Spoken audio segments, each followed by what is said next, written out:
मेरे बदन पर एक एक लाठी अंग्रेजी हुकूमत के राज में आखिरी कील साबित होगी कि भविष्यवाणी कर देश के लिए अपने प्राण न्यौछावर कर देश की युवा पीढ़ी और क्रांतिकारियों में नई शक्ति का संचार करने वाले महान स्वतंत्रता सेनानी और पंजाब केसरी के नाम से मशहूर लाला लाजपत राय को उनके जन्मदिन यानी 28 जनवरी को आज पूरा राष्ट्र याद कर श्रद्धा सुमन अर्पित करते हुए उनके द्वारा देश को आजाद करवाने के लिए किए गए कार्यों को याद कर रहा है। नमस्कार, आप देख रहे हैं जनमत की पुकार आर.के. जायसवाल के साथ। देश के लिए अपने प्राण न्यौछावर कर युवा पीढ़ी में नई शक्ति का संचार करने वाले महान स्वतंत्रता सेनानी लाला लाजपत राय जी का आज जन्मदिन है। आपको बताते चले कि लाल पाल वाल की क्रांतिकारी तिकड़ी में से एक लाला जी का जन्म 28 जनवरी 1865 को पंजाब के जगराडो के पास स्थित ढुडकी गांव में राधा कृष्ण जी के घर माता गुलाब देवी की कोख से हुआ।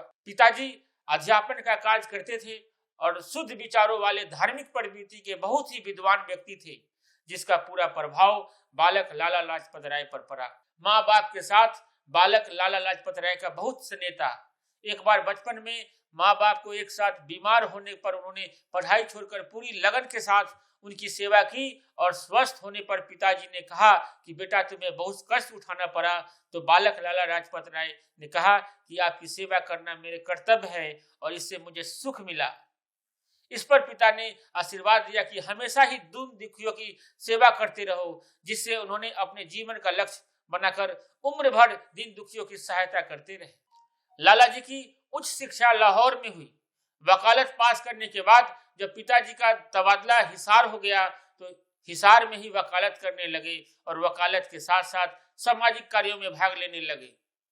लोगों के साथ मेलजोल और सामाजिक कार्यों के कारण कई वर्ष तक वहां म्युनिसिपल बोर्ड के अध्यक्ष बनकर जनता की सेवा करते रहे। वकालत में कड़ी मेहनत और ईमानदारी के कारण काफी प्रसिद्धि भी मिली। माँ बाप से मिले संस्कारों के कारण बचपन से निर्भीक और साहसी बने लाजपत राय ने देश को अंग्रेजों के चंगुल से मुक्त करवाने के लिए क्रांतिकारी गतिविधियों में हिस्सा लेना शुरू कर दिया, जिस पर अंग्रेजों ने इन्हें गिरफ्तार कर मांडले जेल में बंद कर दिया।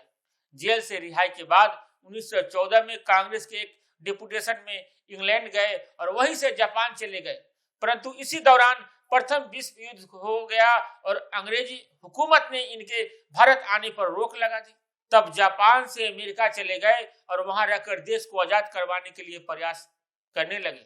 विश्व युद्ध की समाप्ति पर स्वदेश लौटकर देश को आजाद करवाने के लिए फिर से सक्रिय हो गए और उन दिनों चल रहे असहयोग आंदोलन में बढ़ चढ़कर भाग लिया, जिससे कांग्रेस पार्टी में इनका कद बढ़ने लगा और वरिष्ठ नेता के रूप में उभर कर सामने आए।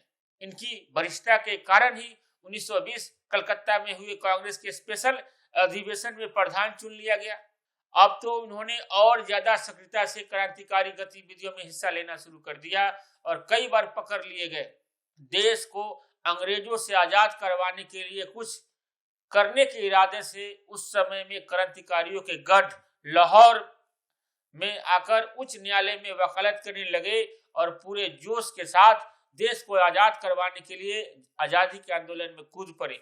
अपने दयालु स्वभाव के कारण यहाँ भी वकालत के साथ साथ हमेशा गरीब, पिछड़ों और जरूरतमंदों की सहायता में आगे आकर करने लगे और बंगाल में पड़े भयंकर अकाल में तो वहां के लोगों की सहायता के लिए स्वयं गांव घूमकर धन एकत्रित किया।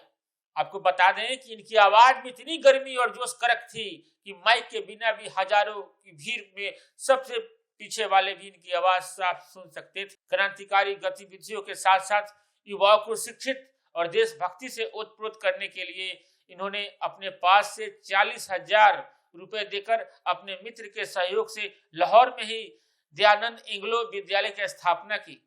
लाला लाजपत राय जी हमेशा ही अंग्रेजों की दमनकारी नीतियों का विरोध करते थे और यही कारण था कि 1928 में देशवासियों की भावनाओं को कुचलने वाला काला कानून लादने की अंग्रेजों की कोशिश कर जब पूरे देश में जबरदस्त विरोध हो रहा था तो 63 वर्षीय लाजपत राय जी ने लाहौर में विरोध की कमान खुद संभाल ली।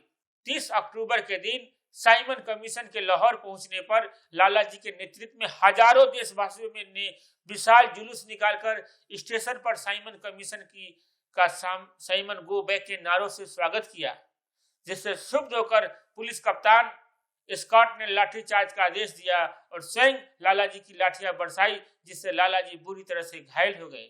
और इसके बावजूद जनसभा को संबोधित करते हुए घोषणा की कि मेरे बदन पर पड़ी एक एक लाठी अंग्रेजी हुकूमत के राज में आखिरी कील साबित होगी। घायल लालाजी इलाज के लिए हॉस्पिटल ले जाया गया, परंतु वे स्वस्थ न हो सके और आखिरी 17 नवंबर 1928 को देश की आजादी के लिए लड़ने वाले शेर ने स्वतंत्रता संग्राम के हवन रूपी यज्ञ में अपने प्राणों की आहुति दी। इनके द्वारा किए गए कार्यों के कारण इनकी शहादत के 94 वर्ष बाद भी आजाद देश के नागरिक इन्हें जन्म दिवस पर याद कर श्रद्धा सुमन अर्पित करते हुए जुल्म और अन्याय के खिलाफ लड़ने का निश्चय कर रहे हैं। यह वीडियो आप अपने दोस्तों को शेयर करें और कमेंट में हमें बताएं कि यह वीडियो आपको कैसा लगा। मिलते हैं किसी और खबरों के साथ। नमस्कार, धन्यवाद। अगर आपने हमारा अभी तक चैनल सब्सक्राइब नहीं किया है तो कृपया चैनल सब्सक्राइब कर लें, लाइक करें, शेयर करें, कमेंट करें। तो मिलते हैं फिर किसी और खबरों के साथ। नमस्कार।